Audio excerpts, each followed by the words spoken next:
Hi, I'm Tadhg. Thanks for dropping by.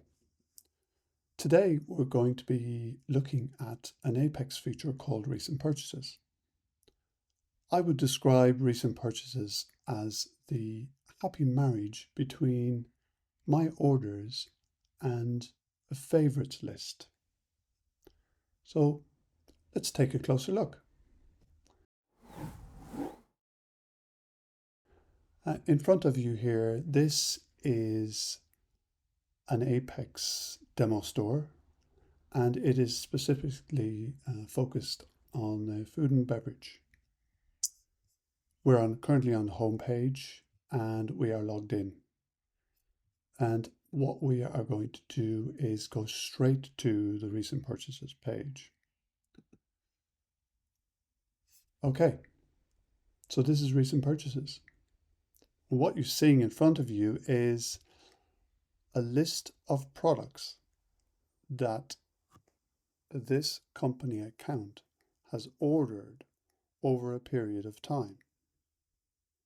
So if you think of my orders, it is all of the products from all of those orders.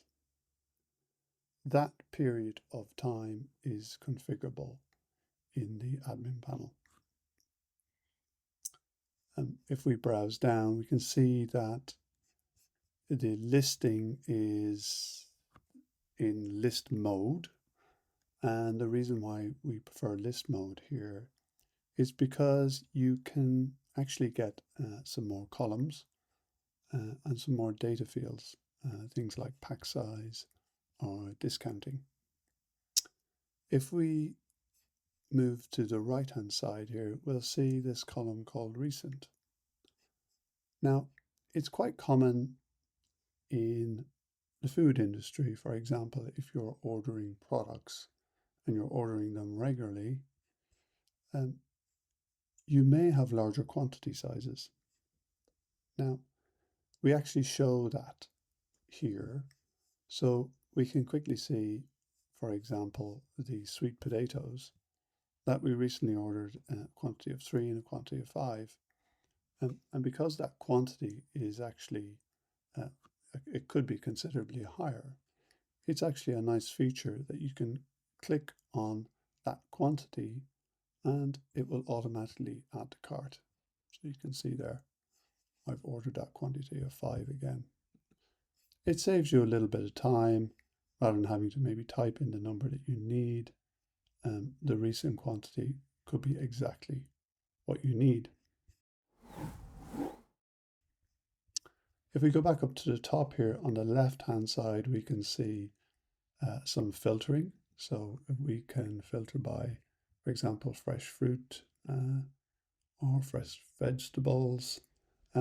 This actual filtering is configurable as well in the admin panel. Now, you would normally set those filters at quite a high level in the category tree. So maybe your level 1 categories, which you can see here. So that's filtering. Again, that is all, you can set all that up in the admin panel at the beginning of the project. On the right hand side here, we have two interesting features. The first is a sort.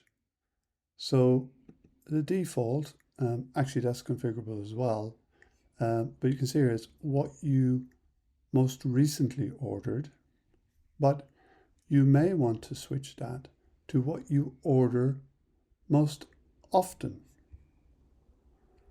So in an example, you may have a one-off order for some products that you wouldn't order that regularly.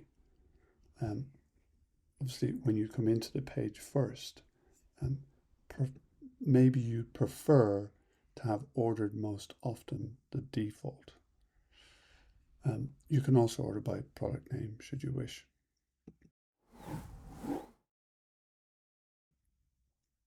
The next feature on the right hand side is an interesting one, is it allows you to change the scope of what products have been ordered by who and at what level. So Apex by default supports parent company and child accounts, or what we call child/members. So I'm actually logged in here under a particular child account, but it just so happens that me as an end user, I can actually switch accounts. Now, if I switch across, I'm actually seeing all of the products for another child account that were ordered, the most often products ordered there. If I switch back to Cork Central in this example, and I switch it to company level, actually, this is going to show all products for all child accounts. It just allows the user to have maybe a snapshot view of what's being ordered across the whole company. Now, I appreciate that may not be necessary, and what you see in this sort is actually, again, configurable in the admin panel. If I go back to member level, so this is everything that's visible at just this child account. And if I go back to where it was at the beginning. Now, another setting is for me, just as an end user, I want to see what products I've ordered for this account. And as you can see, the top product just disappeared, which was the avocados. That was actually ordered by another end user.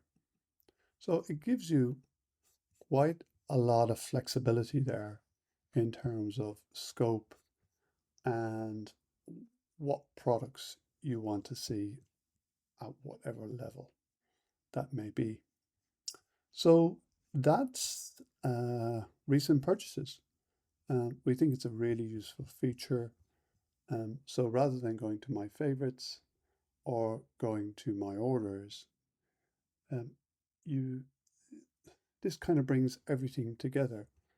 And with the filtering and the different types of sorting, it actually becomes quite a useful, quite a powerful feature. So hope you enjoyed the demo. Thanks for popping in, and we'll see you soon for the next future video. Thank you very much.